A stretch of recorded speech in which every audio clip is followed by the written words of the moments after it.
afternoon, especially good Friday afternoon. This is the stalwart crowd that is here instead of jumping on the freeway to get to the mountains before the crowd.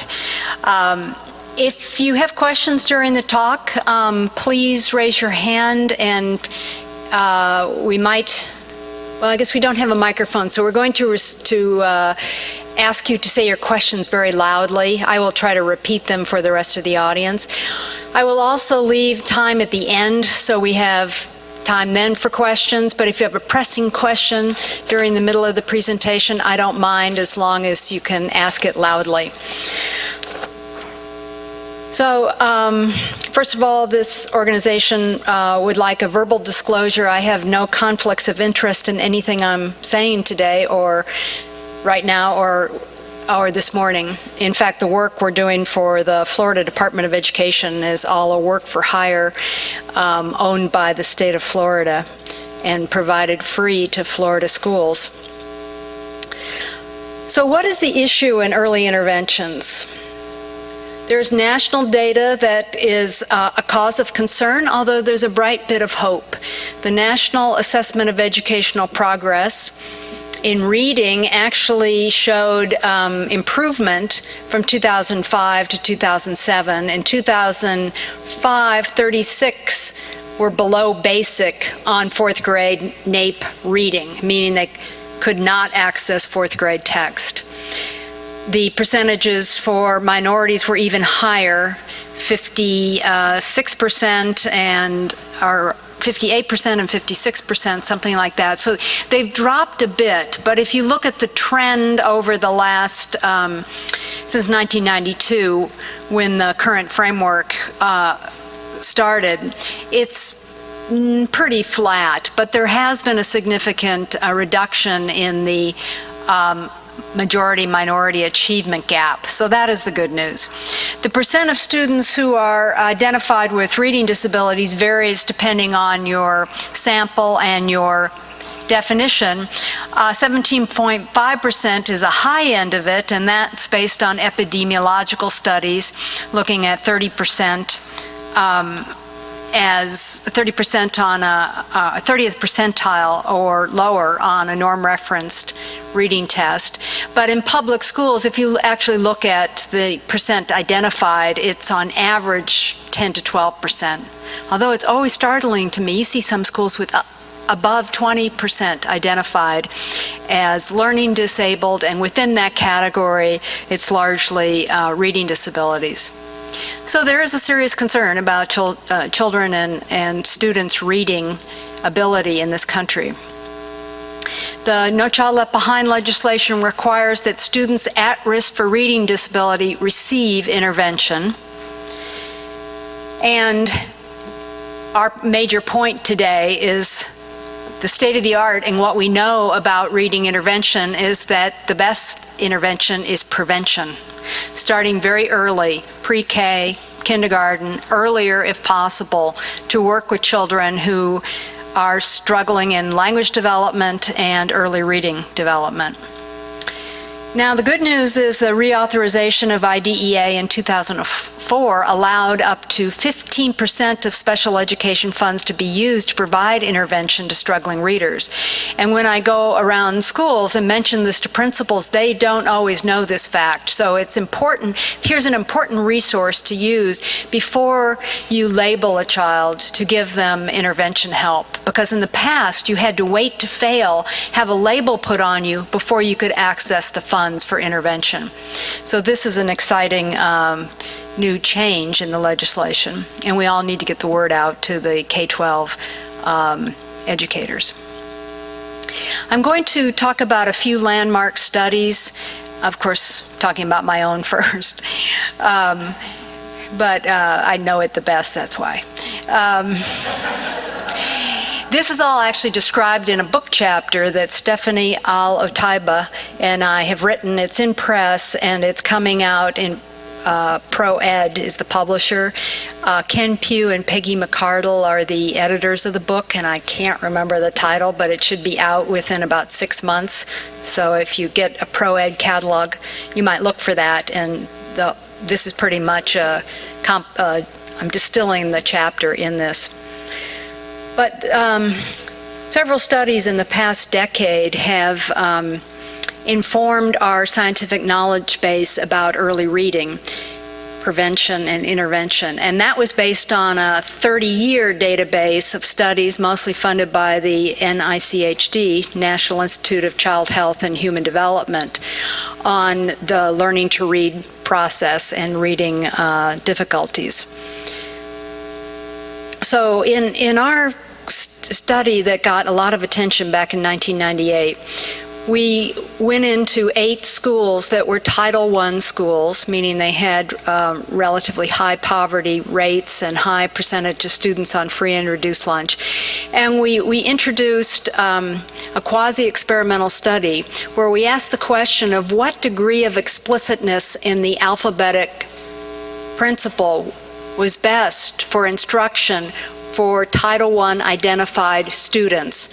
And in this district, Title I identified students were the bottom 18% of students in their district, on their district literacy assessment. So we had multiple approaches within schools, but it was not a randomized study. Back 10 years ago, that would have been impossible to pull off. It's still very, very difficult, but at least there's a lot of press in the educational settings about the importance of a randomized study in order to remove confounds completely, or mostly completely. I mean, there's always surprises even in a randomized design that can show up, but you can usually control for them better. Here we did control for any pre-existing differences between kids, which on average were not evident. But anyway, these were kids in 7 schools who were at the bottom, below the 20th percentile on their district emergent literacy. We randomly assigned them to, not randomly, excuse me, it was a stratified sample within certain schools. We had at least 2 interventions where there was either the district's unseen control, at the time they were using a whole language approach, or we had what we called a research-based whole language approach. We call it the implicit code approach because that's essentially what the theoretical orientation was, that you do not have to teach the code explicitly, that children will incidentally pick it up through reading authentic text. And this district, this was in Texas in the Houston area, this district was a leader in doing whole language in professional development around metropolitan Houston. Then the district, however, was interested in moving towards an embedded phonics approach. And so we had the implicit code, the embedded code, and then we had a direct explicit code instruction approach. These 3 approaches are pretty much summarize the continuum of the great debate about how to teach reading. And remember, these are struggling readers. And 10 years ago, we didn't really know the answer to what was how explicit your instruction in the alphabetic principle needed to be.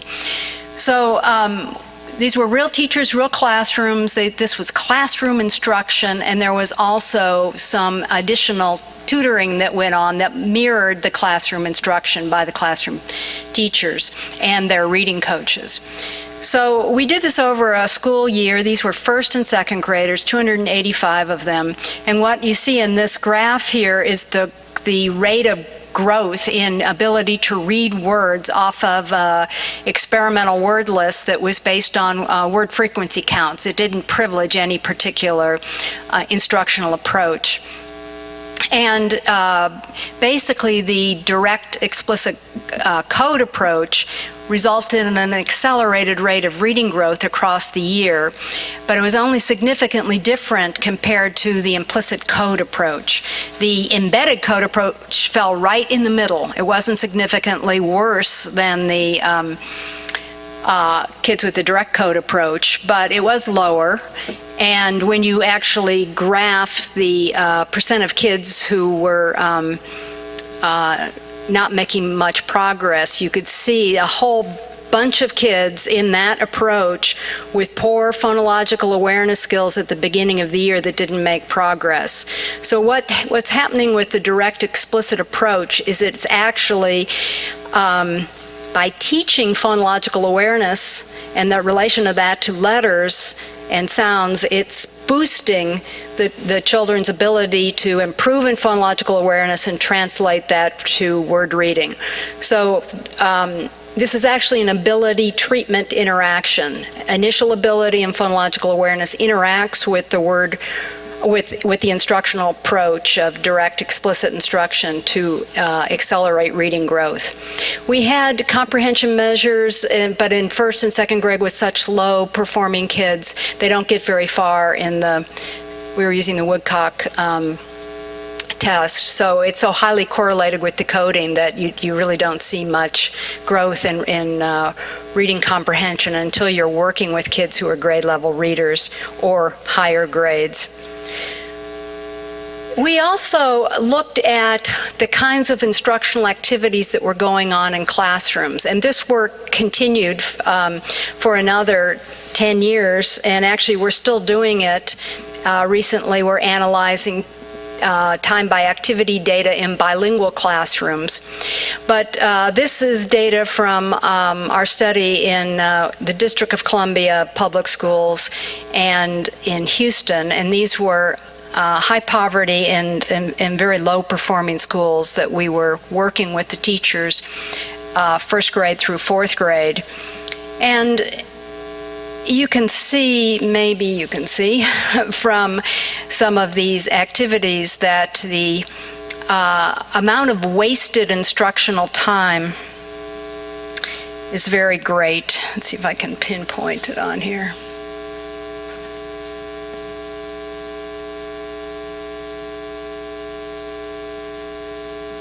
It's the tallest ones over on the right. Even with teachers who are rated highly effective versus less effective, there's still a lot of wasted instructional time. A lot of time in first and second grade, first grade in particular, is spent giving directions, preparing to teach, and just not getting around to teaching.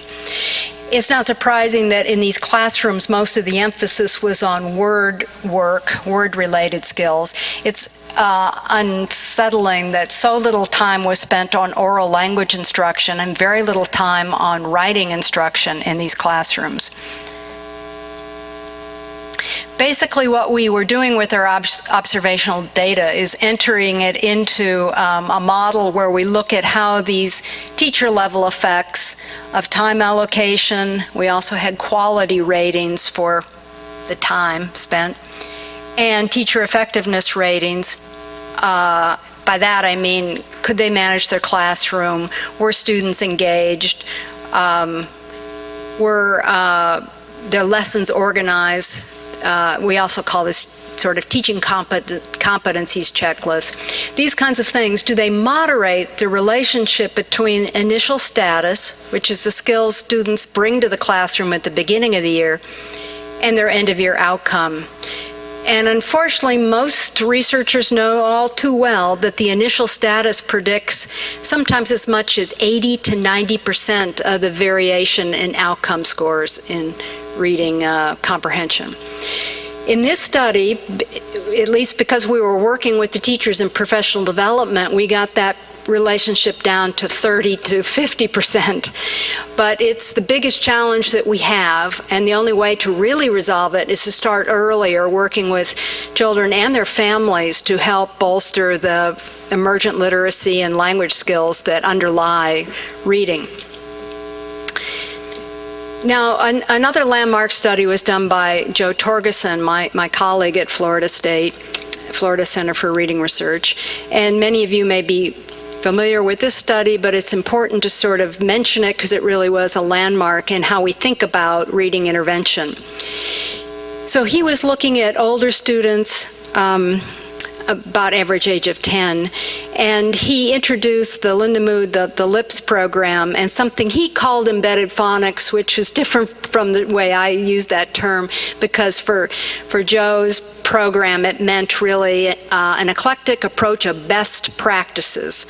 And you can see from this chart that the 90, a standard score of 90 is roughly the 30th percentile. So the goal here is to try to get struggling readers above the 30th percentile, or a standard score of 90. And this was using the Woodcock reading measures, word reading measures. So you see that there is progress for both of these interventions in improving these older struggling readers' word reading skills. Now, these two programs differ slightly in their time by activity. You see that the LIPS program gives more emphasis to the phonological awareness, phonemic decoding work compared to the his embedded phonics program. The embedded phonics, though, puts more emphasis on high-frequency words, these sight words, and then a lot more emphasis on reading or writing and connections to text. So both programs were effective with these students on average, but a striking observation from the data was that reading accuracy, or word identification, got up above the 30th percentile, but that reading rate, fluency, oral reading fluency, words correct per minute, stayed way, way below average. And that finding is repeated again and again in work with older students in their intervention work. And that has led people to the conclusion that remediation is not a solution. The reading rate, or fluency rate, is limited because the proportion of words in grade level passages that children can read quickly, automatically, at a glance, is less than for average readers. They haven't consolidated the code. You still have to work on the fundamental alphabetic principle with them enough so that this consolidation takes place, and then they can be fluent and read with expression. So people have asked the question, how do you close this gap when these older students are already 3 to 5 years behind? So early intervention and prevention is the solution. But I have to mention there are some impressive results with older readers. It's not impossible to make progress. Ginger Berninger and her colleagues have done some impressive work and have included writing as well as reading instruction. Benita Blockman has done work with children at kindergarten age all the way through grade 3. Dick Olson and Barbara Wise have worked, some of the work is on the computer with older kids. Maureen Lovett at the Hospital for Sick Kids has combined the sort of reading mastery approach with WIST, which is metacognitive strategies to help kids monitor their reading in text and just think about the strategies that they're using. She combines those into what she calls the fast track reading program, and she's now making it available under some name, like I think it's called Empower. And that's good because people have wanted to get their hands on it. She's been doing this work at the Hospital for Sick Kids in Toronto, University of Toronto, for decades, with impressive results for students, older students below the 10th percentile. So she, of all people, probably has made the most progress with the most difficult students. Marianne Wolf and her colleagues have partnered with Maureen Lovett and Robin Morris in an intervention study with younger students, and Marianne Wolf developed the RAVO program, which brings work on morphology and spelling together to try to integrate these component processes that are part of the alphabetic system. And she's done this in a computer program, and it's showing some promising results. And I think also she's making this available to people outside of just the researchers. Now, the What Works Clearinghouse has given its blessing to reading recovery as an effective intervention, but you should know it's based primarily on one study. The What Works Clearinghouse privileges randomized control studies. And so there is one RCT, randomized control trial, with reading recovery. And its effects are very similar to the best classroom interventions. So I would just caution you that reading recovery is one-on-one. Great intervention under the hands of knowledgeable teachers. The professional development model is wonderful because it's essentially like a master's degree, sending someone away to do intensive clinical observation work, and then coming back and training people at the school in how to do this. So this effect of getting the percent of students who are reading disabled down to about 5% level is very similar to peer-assisted learning strategies and other good classroom interventions. I'll show you a slide on the PALS approach in a minute, and then also the work of Mathis et al. And my own work with improving the classroom intervention by emphasizing the direct explicit emphasis on the code, also reduce the incidence of disabilities down to about 5%.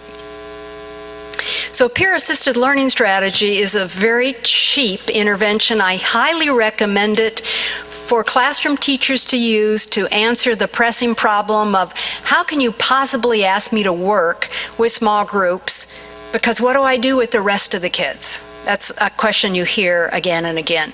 Well, you want to organize meaningful activities for them to do, either in groups, at centers, or individual seat work. And PALS was developed by Lynn and Doug Fuchs at Vanderbilt, and now they and their students have spread it around the country. And I can't remember who markets some of the PALS manuals, but it's a very cheap intervention. And it helps students work with one another in pairs, and the teacher pairs them carefully so that you don't take the worst student and the best student, but you start at the middle and sort of pair the one who's the lowest of the worst with the lowest of the low, and then on up. And you think carefully about how well they'll get along with each other. Those issues have to be attended to. They work together in pairs. The teacher gives them meaningful activities that actually practice what the classroom lesson gave them. And then the teacher's working on similar activities, but with a very small group that needs very explicit instruction. Now, I mentioned Patricia Mathis, Carolyn Denton's study this morning. I'm going to go into it in more detail because I think that the issues that they raise, sort of the theoretical approaches, are the pressing issues that come up again and again in reading intervention. So this study, which was published in Reading Research Quarterly in 2005, included 300 at-risk readers identified with the Texas Early Primary Reading Inventory in kindergarten, and then randomly assigned the at-risk children to intervention. And there were 100 typically developing readers as a control group. The teachers were 6 intervention teachers, 3 of them doing what's Patricia called the proactive approach, and 3 doing what Carolyn Denton calls the responsive approach. There were 30 general education first grade teachers. These were not Title I schools. They were working class populations, though, in an urban school district with an aggressive long-term reading initiative. So the interventions included a wait-listed group in the classroom. They couldn't serve everybody in these 2 pull-out interventions. So there was a group in the classroom that had been identified at risk. The principal knew who they were, the teachers knew who they were, the parents knew who they were, and the next year they would get the intervention. But we called this enhanced classroom instruction because the teacher was given feedback from the researchers who were monitoring the progress of these students with oral reading fluency. And then also there was professional development given to these classroom teachers in strategies for accommodating struggling readers in the classroom. So this is a very interesting group all by itself, and you'd want to ask, can we make this work? Because if we can't, this is the cheapest way, right? Rather than hiring extra teachers to do pull-out interventions.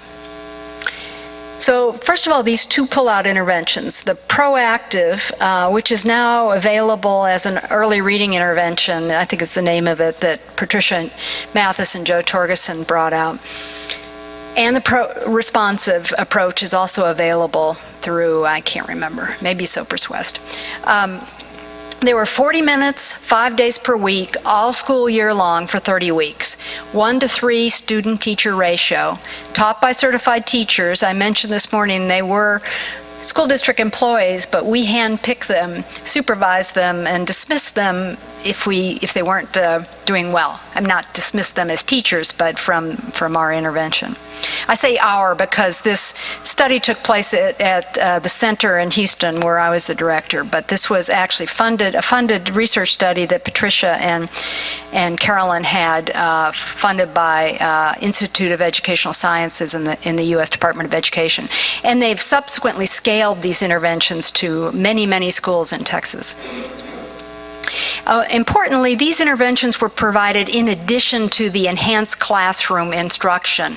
So students who were pulled out did not miss their classroom reading instruction. So this proactive intervention was explicit instruction in synthetic phonics with an emphasis on fluency. And the focus was to integrate decoding, fluency, and comprehension in 100% decodable text, with a very carefully constructed scope and sequence designed to prevent possible confusions. I mean, very carefully constructed. Patricia Mathis was concerned, for example, that the final E rule might be introduced too quickly. That is, a qualitatively huge leap for a lot of students. So she had done a lot of prior research to suggest what that sequence should be, and then used it here. Every activity was taught to 100% mastery every day. Yes, question in the back? What is synthetic phonics? Excellent question. Synthetic phonics is synthesizing sounds and their letter connections from left to right in a word. But interesting, there are different strategies for teaching synthetic phonics. So you may, start with cat and go cat, or you may go cat, cat. In other words, you may isolate them and blend them individually, one by one, phoneme at a time, or you may do two phonemes and then put them together and then approach the third and then consolidate. So even within synthetic phonics, there are different approaches to the strategies for teaching that. And that's contrasted with analytic phonics, which is where you look at the whole word first, and then you look for parts of the word that may be a morpheme or a small word within a word. You're sort of analyzing the word, but starting with the whole. Very simply, those are the two approaches for reading instruction, but there are other things historically that muddy the water. It's not that simple. Spelling approaches as well, complicated. So in this proactive approach, you have your classic prescriptive explicit direct instruction approach with decodable text. Responsive is an interesting term for this intervention because it does have some explicit instruction in synthetic phonics and in analogy phonics, but the teacher is waiting to bring that to bear on the task at hand, which is reading a book, in a just-in-time kind of approach. When the student needs to know, when they're struggling with their reading and they get stuck, the teacher stops and gives them a little lesson on a whiteboard, for example. So this really does take deep knowledge on the part of the teacher. That Louisa Motz's vowel chart I showed you this morning, these teachers really need to have that. They need to know what are the inconsistent vowel patterns and how am I going to make a lesson right now for this student that either They're either ready to know about the depth of the vowel system, or I'm just going to teach them the most highly reliable and frequent letter sound connections. So yes, this teaches decoding using the alphabetic principle, fluency, and comprehension strategies in the context of reading and writing. There's no predetermined scope and sequence. The student gets scaffolded in the process of reading and writing when they need to know, so it's responsive to the individual student.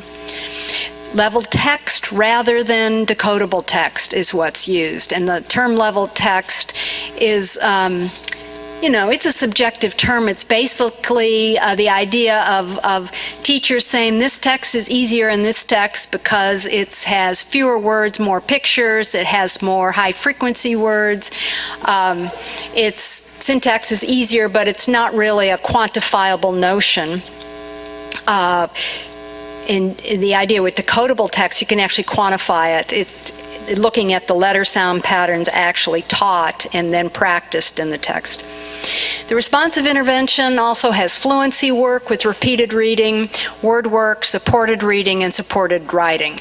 But both interventions took the same amount of time. It's just that, again, their time by activity allocations were different because of their different emphases. So what happened in these approaches? The line at the top is your normal developing readers, and you have the lines at the bottom, which are very close indeed. The very bottom line, the green line, is the enhanced classroom group, the group that were at risk but were essentially a waitlist control. The teacher knew who they were and had some professional development about what to do with low-performing students. So, I mean, they did pretty well, actually. And then you have our two pull-out interventions that are, on average, not different from each other with respect to their growth in word reading across the year. This is the first grade year. I don't know if grade 1, emphasize that. So that is growth in word reading. What about their fluency, their oral reading fluency, words correct per minute in 1 minute probes of connected text? Again, you see the normally developing readers taking off across the year. Each of these probes was given every 2 weeks, or 3 weeks, roughly, some interval like that, because you get to just 11 probes across the school year. And then you have the same arrangement at the bottom of the enhanced classroom, low, but not, it was significantly lower, but you might expect to be even lower, and the two pull-out groups looking very similar on average. When you break down the groups, the pull-out groups and the enhanced classroom, all of these groups, and look at them in terms of how they did on word recognition, fluency, and comprehension measures, it's not surprising that the not at risk, the normally developing kids are, of course, doing best. But it's interesting to see that the proactive, the one with the decodable text, more prescription, does better on word recognition relative to the other two groups, but less different on fluency and no difference on comprehension. And you see this in a lot of studies. You pretty much get what you teach. Where you spend your time is where you get your outcome.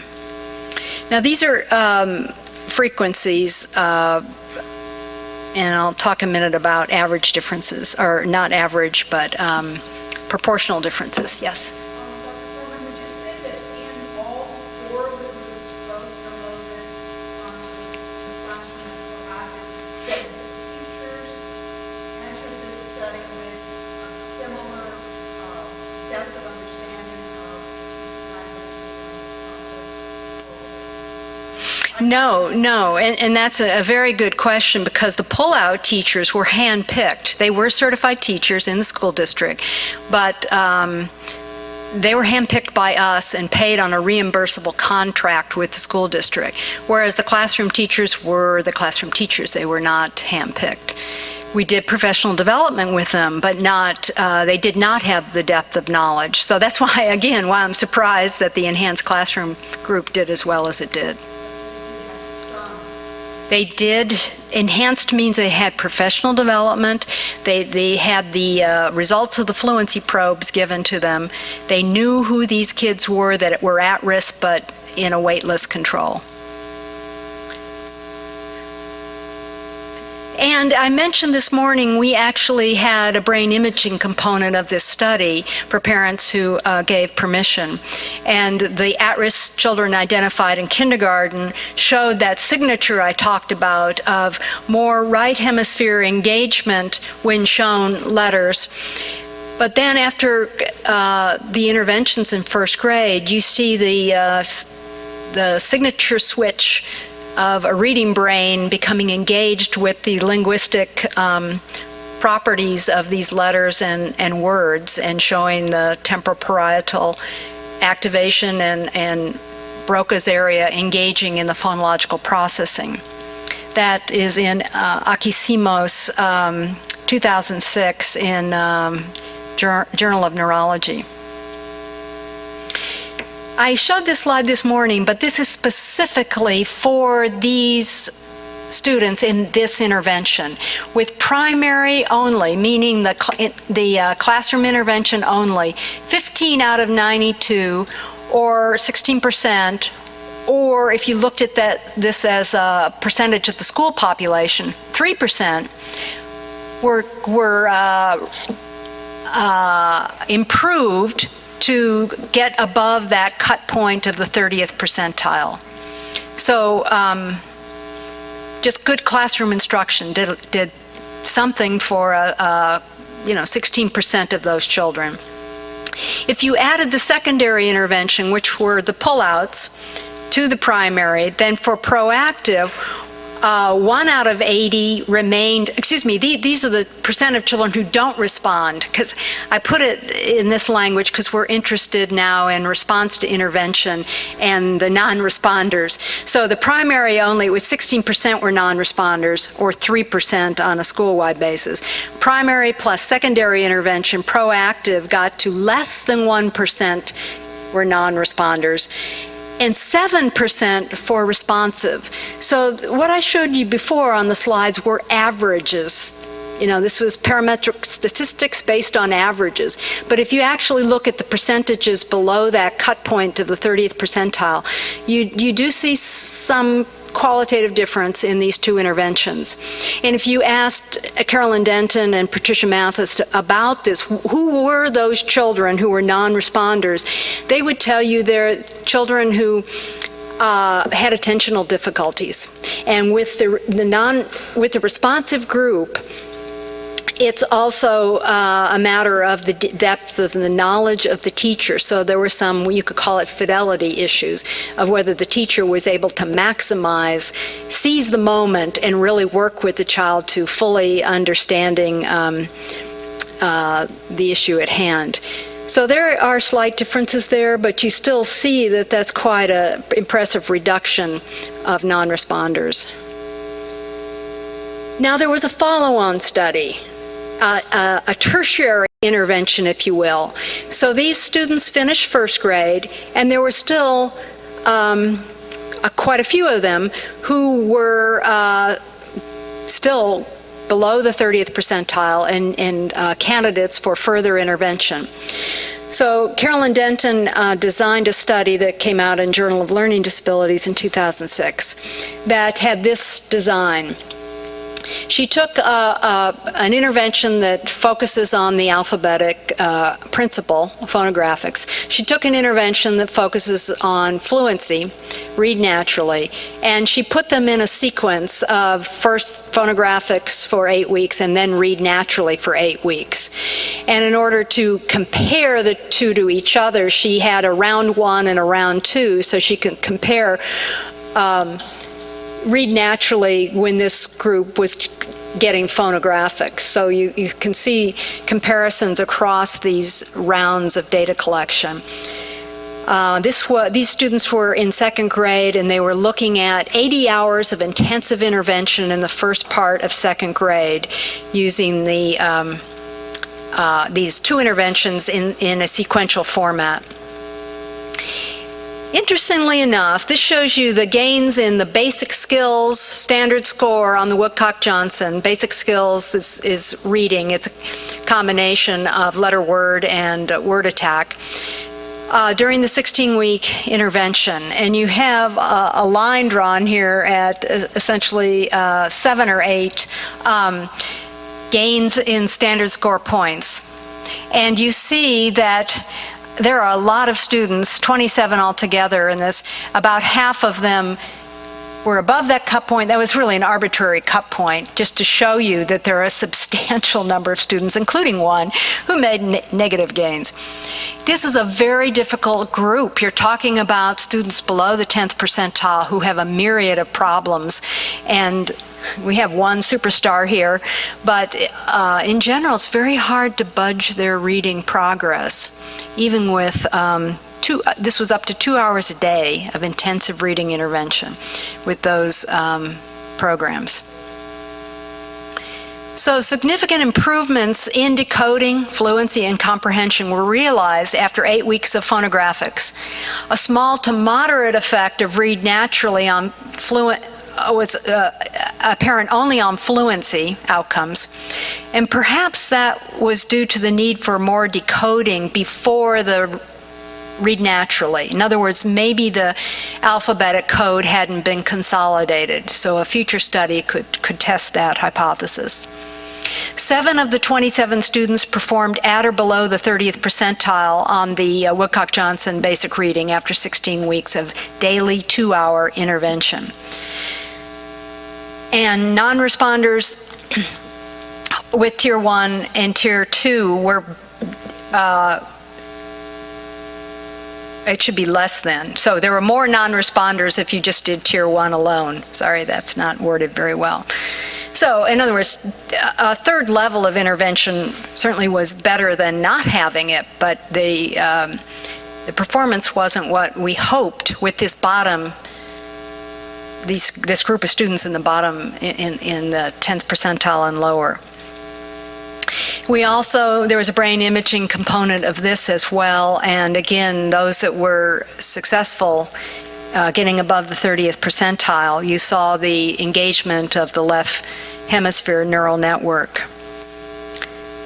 So this was an important study to do. I think we're seeing a lot about our with students below the 10th percentile, you need a lot more work on the alphabetic code and consolidating it before you rush off to interventions with focusing on fluency and comprehension.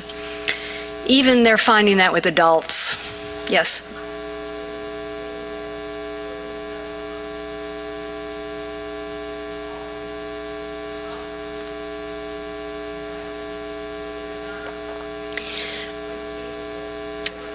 Yeah, I mentioned this morning you actually often see continued right hemisphere engagement, and whether that's a compensatory mechanism or what, people are not quite sure. So, yeah, there are people trying to figure that out, how much of that right hemisphere engagement that remains even when the left hemisphere becomes engaged is part of the compensatory processing that's going on. They don't really know that. You know, we have these biological correlates from brain activity, but it's very difficult to do the kind of precise interventions with these expensive studies. We can afford them behaviorally, but I still think we're pretty global in what we're doing with the brain imaging work to answer the precise nature of the question you're asking. So are there any other questions before I shift to talking about volunteer tutoring? Because, yes. Good question. How are non-responders defined in your studies? Are there any standardized definitions in RTI? That's a really great question. She's wondering about how non-responders are defined and whether there's any standardized definition in the RTI, response to intervention work, going on. I would say among researchers there are sort of 3 cut points: below the 30th percentile, below the 25th percentile, below the 20th percentile are benchmark cut points for defining non-responders. If you remain below those benchmarks, some will use the 20th percentile. You've got to be severely impaired to be qualified as a non-responder. So there's no right way to do it, but among researchers there's that kind of rough agreement, and the research articles define that what they're using and proceed. We've been using the 30th percentile. That's more liberal, obviously. But we do look at our data below the 20th percentile. Often we report them both. Working with some school districts, once a child reaches the 25th percentile, they're within the average range, because 25th to 75th, and as a parent, on That's right. then boom, you're out of intervention. Exactly. Reaching, the 25th percentile suddenly means you're a normal reader. That's a far stretch of the interpretation of normal. Schools are doing that because of limited resources, obviously. But classroom teachers simply not enough of them have been trained to deal with the academic diversity in a classroom that includes kids operating at the 25th percentile. It's an enormous problem, and schools are going to have to realize that there's a huge group of kids between the 20th and 40th percentile that are in classrooms, regular ed classrooms, given regular assignments in textbooks and expected to prosper. And that's not going to work. So these tiers of intervention need to take place, and the classroom teacher needs to become skilled at what I think of as the tier 2 intervention. Small group work, extra time, accelerated time to catch up. I'm going to get to that at the end of the talk, a model of how to do that. But first of all, I want to address the issue of volunteer tutors, because I often get asked the question, we can't afford this. Principals will tell me I simply don't have the funds. I can barely pay, for my classroom teachers. So are volunteer tutors effective? Well, the overall mean effect size, and effect size is standard deviation units, and roughly, according to Cohen, roughly 0.2 effect size is weak, a 0.4 is moderate, a 0.6 or better is good. The average overall mean effect size for tutoring in several large meta-analyses is 0.4 for volunteers, so that's a moderate effect. The average effect size for volunteers was 0.26. However, in studies describing tutors' training, the effect size was 0.59. So paying attention to the actual training of the tutors seemed critical. Now, when you look at the effect sizes on individual components, you see that the effect sizes are larger on word identification and fluency than comprehension, although that 0.90 for my colleague at Florida State, Stephanie Alotaiba, is very impressive. She did pay her tutors, though, so I'm not sure you can really call them volunteers, but she didn't pay them very much, so maybe still fits in. Marcia Invernizzi at University of Virginia has done work, and when Connie Jewell was at UVA, they started the Book Buddies program, one-on-one tutoring 4 days per week by trained, supported, supervised volunteer tutors for a minimum of 20 weeks. And their effect size is 1.24 for word recognition, relative to a Title I historical control group. So this was data that they had available. These were not active controls, but still, that's pretty effective, and the effects held up over time. And their Book Buddies program has, you give the tutor a tutoring box that has lesson plans, a familiar book to be reread, the word cards, folders, composition book for writing, new book to be read the next day, and record-keeping list. It really is a manageable system, yet it organizes what the tutor does. Intensity matters. Stephanie Alotaiba found, she paid them $5, there we go. It's better to tutor 4 days a week than 2 days a week. That's not surprising, but I can't tell you how many volunteer tutoring programs think they can get by with 1 or 2 days a week. It's just, yeah, you can get by, but the effects won't be there. And then there's this amazing result from Scott Baker out in Oregon, the SMART program, Start Making a Reader Today. Adult volunteer tutors working with first and second graders in 30-minute one-on-one sessions 2 times per week. And their training was 1 hour on the job, and they still get effect sizes of 0.44 in word reading, a little higher in fluency, and word comprehension. Well, passage comprehension is lower, but still, those are amazing effects. I don't know if it's the water in Oregon or the volunteers, but no one else has been able to parallel these results, but this was published in Reading Research Quarterly. And their handbook is also similarly vague from my perspective. Reading improves with knowing some background knowledge for the story, learning letter-sound relations for unknown words. Yes, that's very important, but you really would wonder if the tutor could actually do that systematically. Making predictions about the story, deriving meanings from illustrations, reading, rereading, and discussing. So their handbook, shall we say, it's pretty general.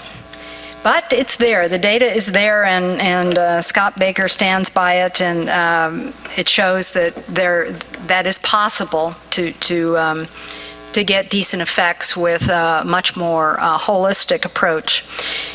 Now, Barbara Wazik gives a list of what she considers essential support for community tutors. That there be a certified reading specialist to supervise them.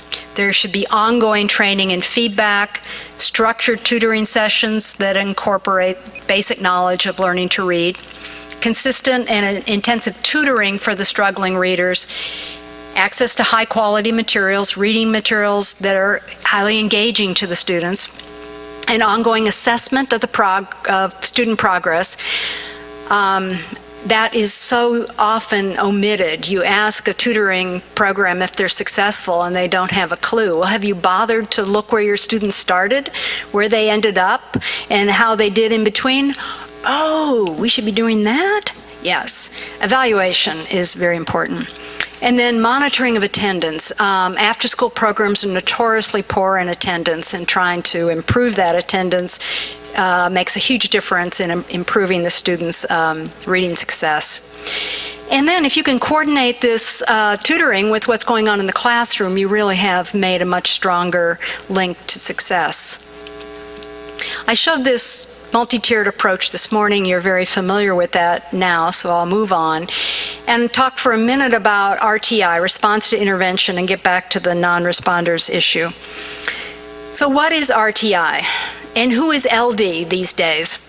The student who does not respond to quality instruction, according to the federal NCLB law and the IDEA reauthorization.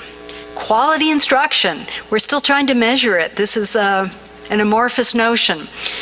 We know that degrees and courses that teachers take do not predict gains in student achievement. It's much more subtle than that. It has to do with teacher knowledge and translating that knowledge into effective teaching practice. The discrepancy relative to the expectation that all students can learn is what RTI is about. That we have an expectation that all students can learn, and when in fact they don't end up learning, then their response to supposedly quality instruction is not happening, and we need to intervene. This RTI notion requires closer integration of general education and special education. It was really started as a result of a special committee to the president that my colleague Jack Fletcher and others were on, and they really started it as a regular ed initiative that would benefit special ed. It was a partnership from the beginning.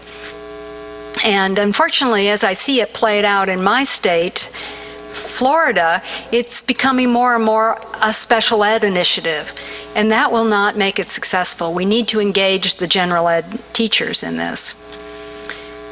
So IDEA 2004 had NCLB and IDEA share the goal of a single well-integrated system that connects general, remedial, and special ed to consider the learning needs of all children. And according to the reauthorization of IDEA, response to intervention means that a local education agency, quote, may use a process that determines if the child responds to scientific research-based interventions as part of the evaluation procedures. Right from the public law. Now, there's a problem out there in implementing RTI, and it's useful to keep RTI as a diagnostic system conceptually distinct from RTI as a multi-tiered instructional model, because the first idea, the diagnostic system, is new and has huge measurement problems. First, you start with the definition of what is a non-responder, and then how do you measure response to intervention? A number of us are working on that. It requires sophisticated growth models using equated passages. We have a long way to go on the measurement side of it. But the latter, the idea of this multi-tiered instructional model, has been around a long time. It's been in existence in public health. It's been in school reform models in the 80s and 90s. So that part we can move forward on. And we're quickly, desperately trying to catch up with the measurement work. So what is RTI? RTI is the practice, first of all, of providing high-quality instruction or intervention matched to student needs. And secondly, using learning rate over time and level of performance to make important educational decisions to guide instruction, and that's from the National Association of State Directors of Special Ed.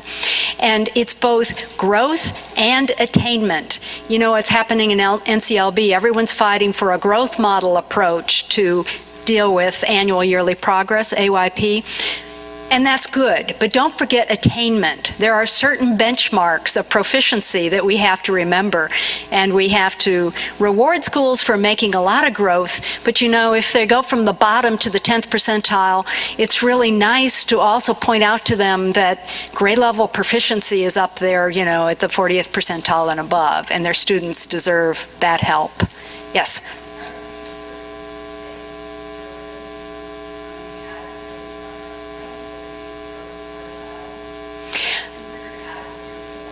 It varies from state to state.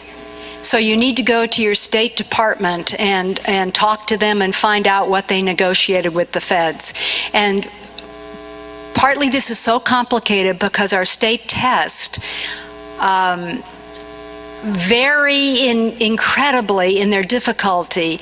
And a number of us researchers and the federal government now are trying to point this out by using NAEP, the National Assessment of Educational Progress, the nation's report card, as a way to show the discrepancy between the state test and NAEP. So, for example, my former state, Texas, is right down there at the bottom as having one of the greatest discrepancies between NAEP performance and their tax test, which is only a few years old and was supposed to be more demanding than the previous test. So Florida is above the pack. I think it's one of one of the lowest gaps in the South.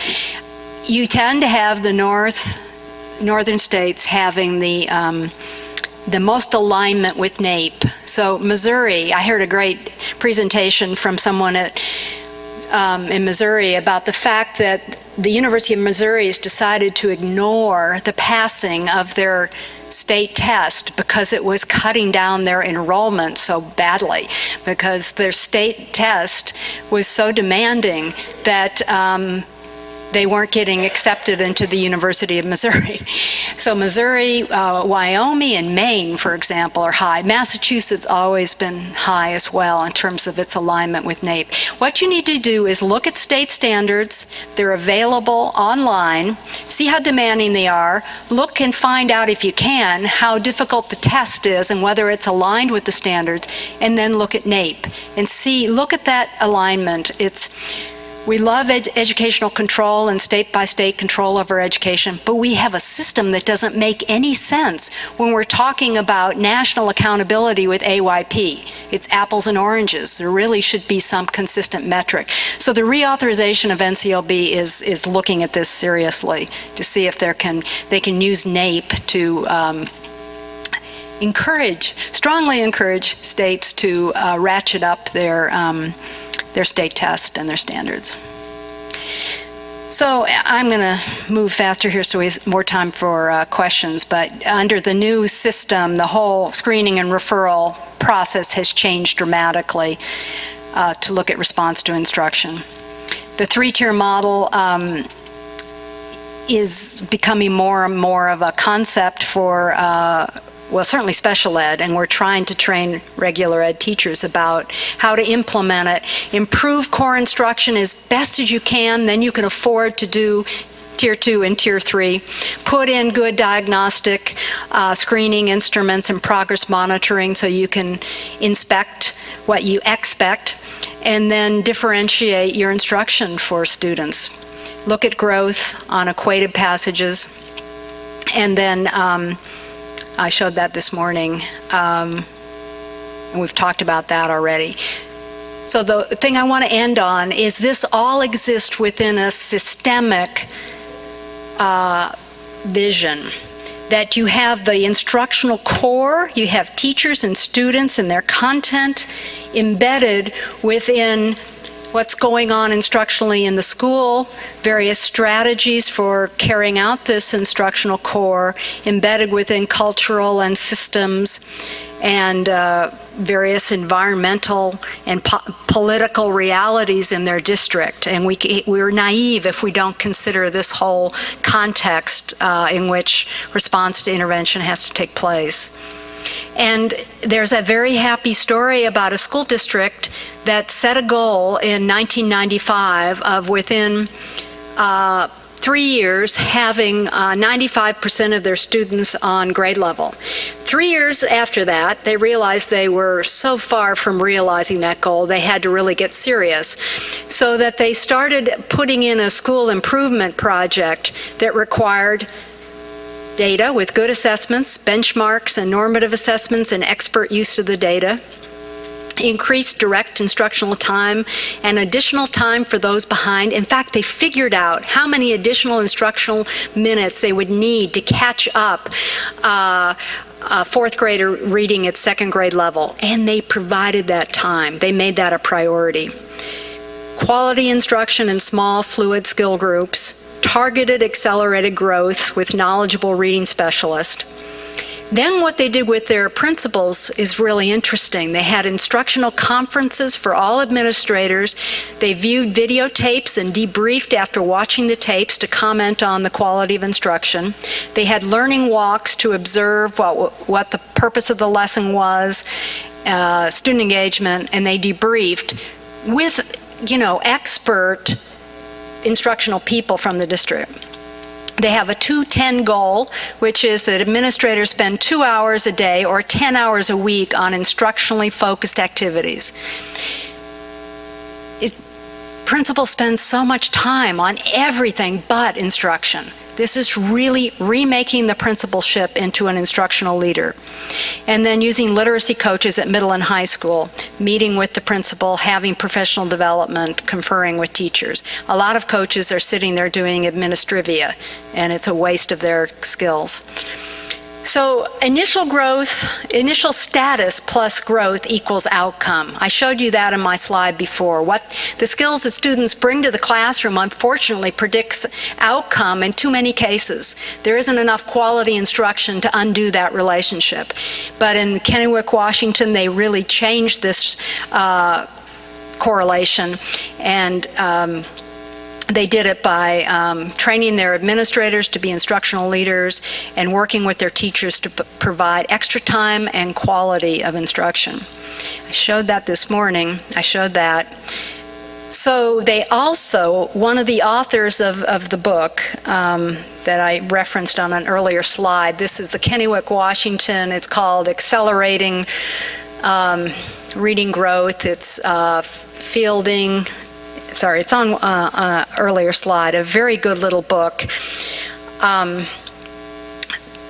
One of them retired and became the head of a Child Development Foundation for Kennewick, Washington. And she realized the only way to narrow the achievement gap between majority and minority was to start before kindergarten, and that this was a doable thing. So she's working on birth to age 4, building oral language and literacy, and working particularly with pre-K classes, and then having parents read to children 20 minutes a day to expose them to rare vocabulary, complex syntax, and rich discussion.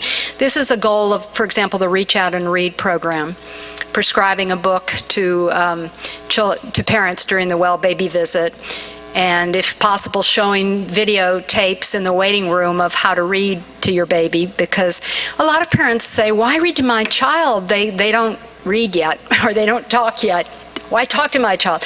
So educating parents about what they can do in those critical early years to help build the foundation of language and literacy.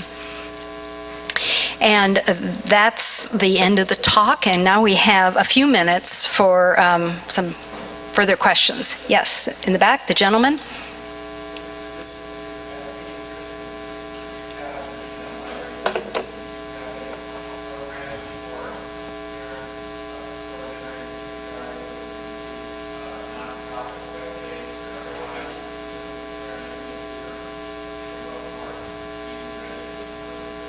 You know, I don't have any particular nationwide program. We have some things going on locally in Florida that I've heard mention of, but if anyone else in the audience would like to share a website or a parent resource, I don't know. I met yesterday with pre-K providers in Florida, and they were talking about the need for this, but I didn't hear a real organized effort around helping parents help their students.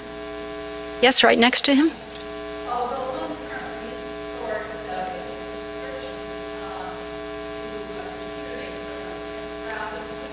Oh, HeadSprout. I've heard of that. I don't know whether it's effective.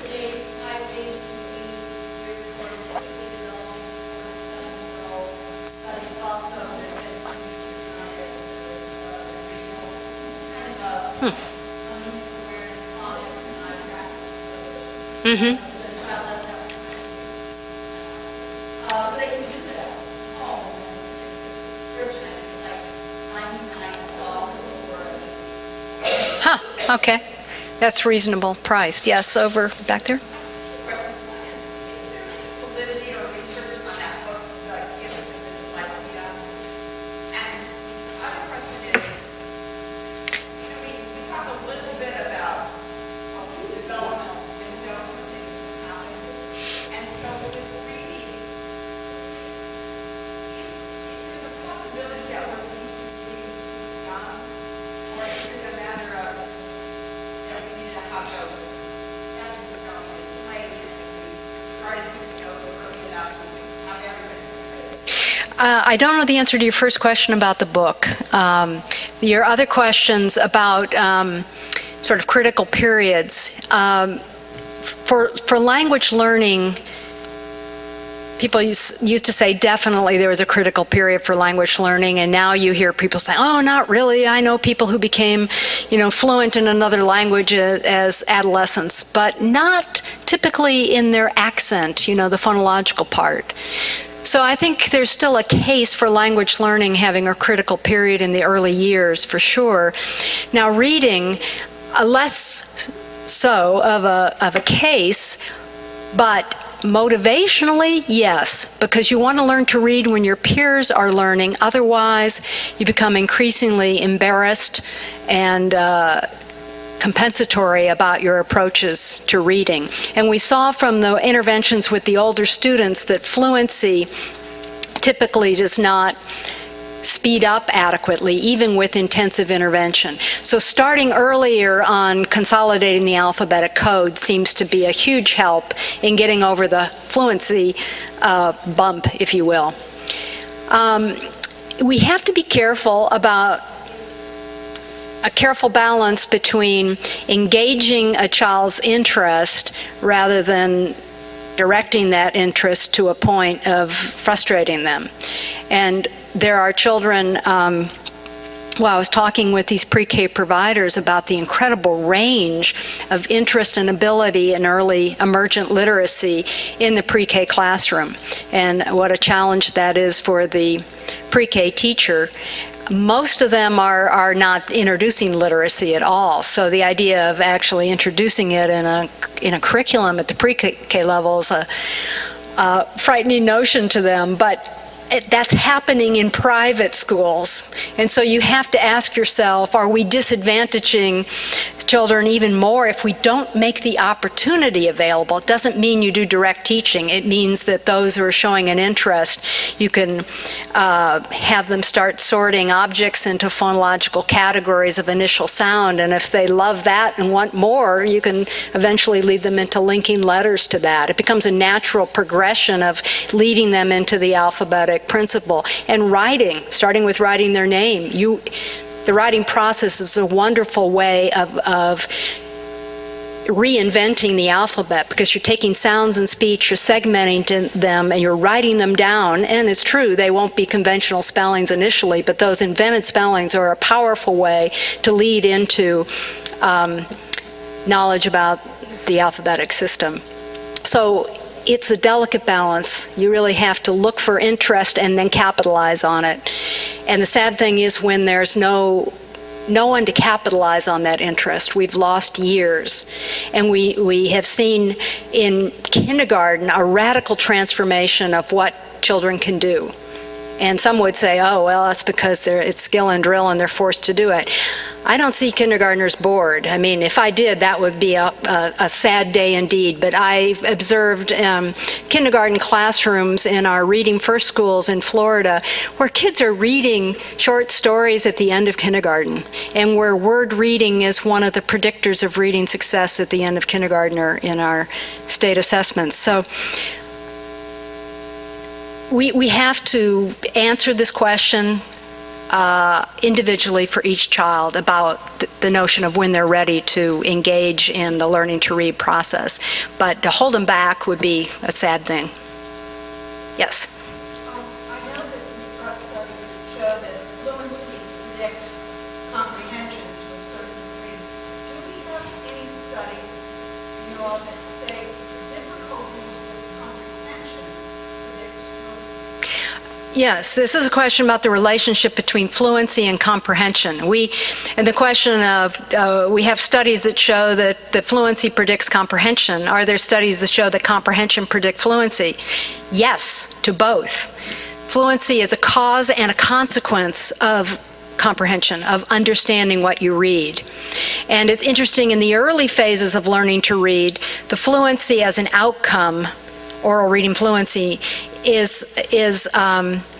represents consolidation of that alphabetic principle. But then it doesn't necessarily predict comprehension of long, complicated texts, because vocabulary, linguistic conceptual knowledge starts coming into play as the best predictor of comprehension. So we can't get too carried away with fluency as an outcome and start thinking of it about grade 4 as a mediator of comprehension, along with other critical factors like vocabulary. Yes? I was wondering if any of the reading programs that you described today ever look at spelling as an outcome, whether they do include spelling or if there are other types of programs that include target spelling. It's like that often is that people probably when you make. Yeah, so the interesting question is about spelling as an outcome and how it relates to reading. Louisa Motes in our longitudinal study in the District of Columbia got kids reading, their word reading and their comprehension up to national average. And these were kids in the targeted assistance schools in the lowest performing school district in the nation. So we were excited. Their spelling stayed at the 30th percentile. They had no spelling program in the district. So we tried to, cajole the teachers into teaching spelling. Spelling's not a popular thing to teach. I can't tell you how many teachers say, you don't need to teach spelling, they have spell check. Well, you got to know a lot to make spell check work for you.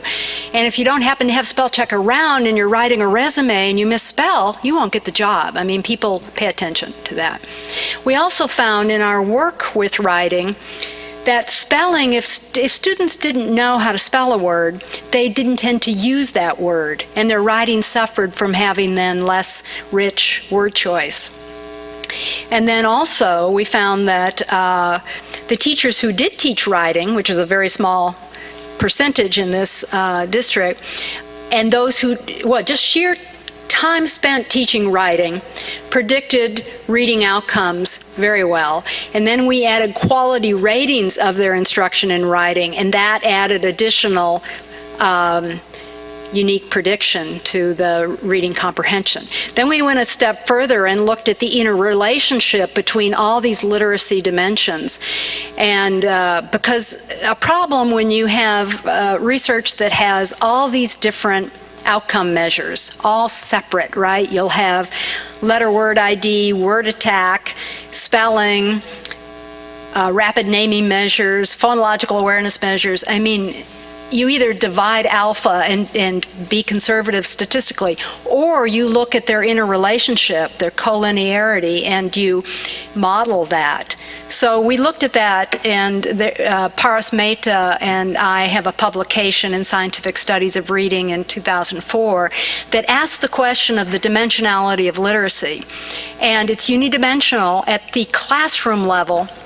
This is a multi-level, multivariate analysis looking at first grade through fourth grade in these kids in Houston and DC.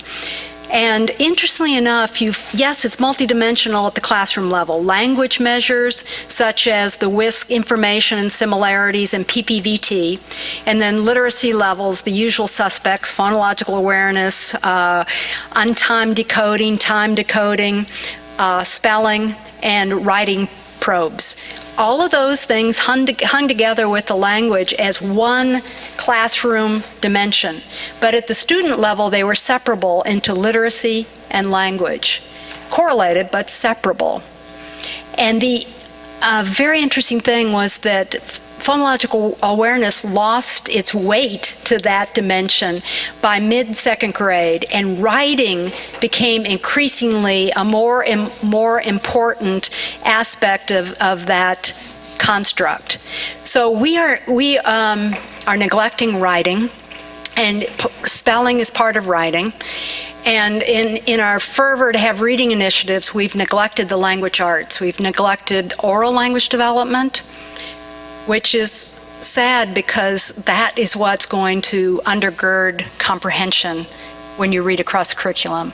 And we've neglected writing, and that's sad in many ways, but the irony is that NAEP, the National Assessment of Educational Progress, 50% of the items are constructed response. They are writing.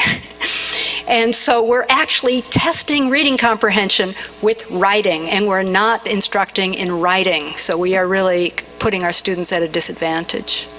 Yes? So if you're looking at the three-tier model, and we're doing writing, spelling, and 90 minutes. Absolutely, absolutely. Or 120 minutes. We're actually finding in our Reading First schools that the ones that are most successful have a larger time block. And often, because people say, oh, we're losing social studies and history, they are incorporating for expository text, history text and science text in particular, into their literacy block. It's a very clever way to take care of a problem. So they're using their content area reading around science and literacy as an opportunity to also address reading comprehension. And I think that's a great way to go, to integrate it.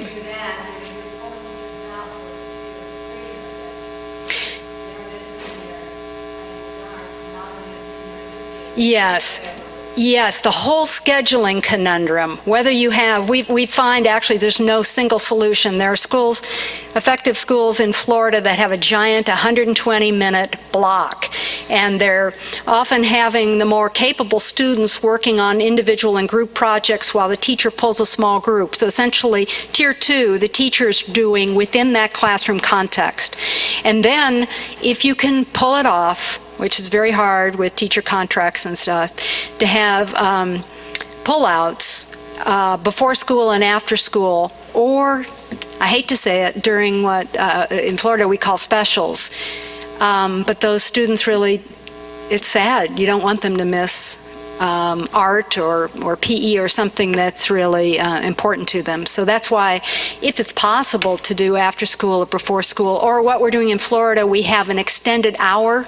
Schools unfortunately, they have to be in academic trouble before the district will pay for this extra hour.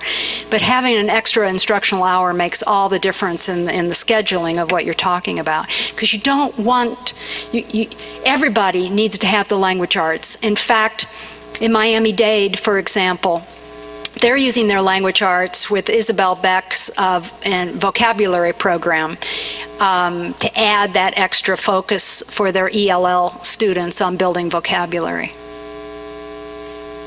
Well, lots of questions. Way in the back. You're going to have to speak loudly.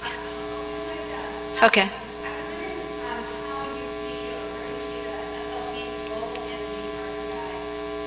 SLPs, God bless them, they need to be up there in the front line working with classroom teachers, because they have the knowledge of the language structures and language issues that general ed teachers need to know about. It's just so sad when a child clearly has some developmental delays in language and the teacher doesn't know it. They'll say they'll be fine, don't worry, they'll catch up. No, deal with them right now. So they're there. I've seen several models where we have SLPs right there with the gen ed teacher working with a small group in the classroom or in a clinic setting. One of my favorite models I've described in an article that's in Remedial and Special Ed in maybe 2004 with Carolyn Denton and Patricia Mathis. A school that had a clinic. They called it a clinic. It was just a room in the school. In one corner, they had a bilingual teacher, another corner, the SLP, another corner, the reading specialist. And they worked, these three specialists worked with the teachers doing reading language arts in helping them understand the depth of the English orthography, essentially understanding Louisa's vowel chart and all the other challenging orthographic aspects, which include spelling. And then, so they improved the classroom instruction, but still some students need extra time. So those students went to the clinic, and they went to the SLP if they needed work on language, fundamental language issues that might relate to reading. I know one intervention they had was the Linda Mood intervention. The bilingual teacher was working with sheltered English and Spanish literacy, and then the reading specialist had her, it actually looked a lot like the responsive approach, kind of a modified reading recovery approach. So it was a three-ring circus going on in that room, but it was differentiated for student needs. And as they caught students up, which they did, they returned them to the regular classroom. So students would cycle from the regular classroom through the clinic back to the regular classroom. It was a great model. Yes? Yes? Leveraging parents more, something I've done as a developmental coordinated with our reach out program is knowledge wise parents like rhyming games and say, we're going to leave it in the car, and on the car ride go through the sounds and cats and dog cats.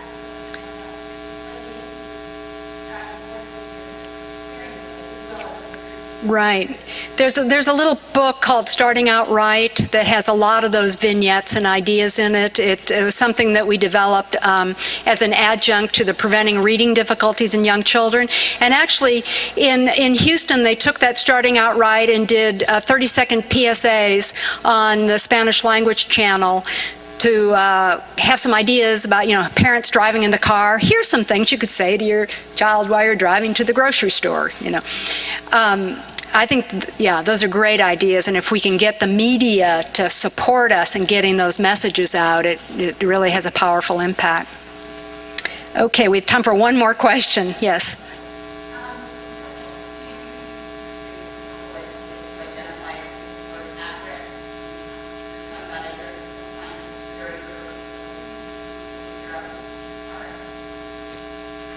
Well, we've designed K-12 measures for Florida, and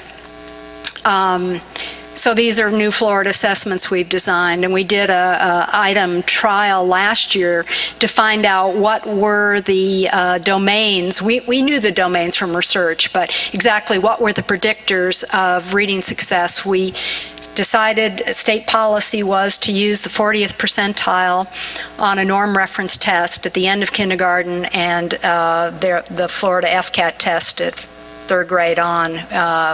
It's a passing score, what they call level 3.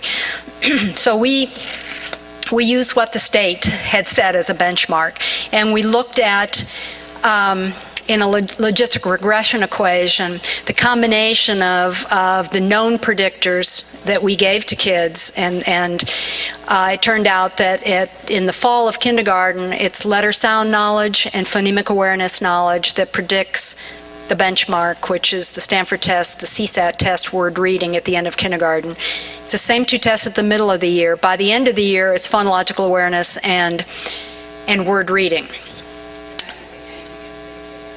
Pre-K, Chris Lonigan and Beth Phillips are working on that, and they're not going to, probably, they've just started working on that. They know from research what's predictive. For example, it's letter names, not yet letter sounds, and it's very simple phonological awareness at the syllable level, and print awareness. Those are the predictors, and then vocabulary, of course.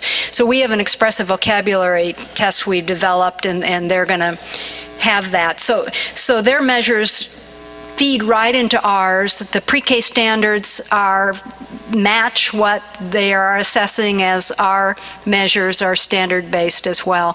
So it'll be a seamless developmental continuum of assessments from pre-K through 12. Okay, I think we're out of time, so thank you for your attention. Have a good weekend.